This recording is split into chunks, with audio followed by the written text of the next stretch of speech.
Fine agosto, ultimi acquisti in saldo. Girando per Portogruaro, che risente del turismo balneare e del riflesso di Venezia, stamane si vedevano molte persone con borse cariche di merce e nonostante il segno meno si parla di un saldo negativo del 10%. Venezia e di conseguenza la sua provincia risentono di una ventata di ottimismo e di incassi. Venezia in particolare per le griffe e ovviamente l'attrattiva che offre. Da questo punto di vista Venezia è favorita perché ha i più bei marchi che esistono come nelle grandi città, le piazze più importanti, quindi sicuramente questa è stata una stagione difficile per tutti, ma meno per Venezia. C'è bisogno comunque di ripensare il commercio, il sistema di rete vendite, dei centri commerciali e dei negozi di prossimità per rilanciare il settore. Guardi, noi nella regione Veneto abbiamo tre province che attraggono in maniera forte per i saldi: Verona, Venezia e in parte anche la Cortina. Direi che i saldi oramai non sono più appetibili.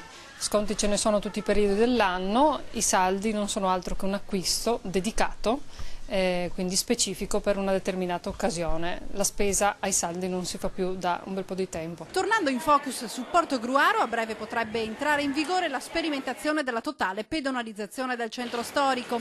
A maggio c'era stata anche una serrata polemica dei commercianti contro l'amministrazione comunale.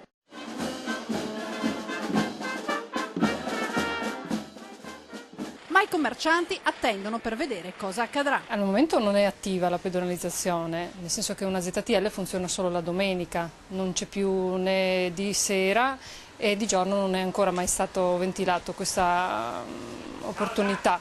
Se ne parlerà quando inizierà.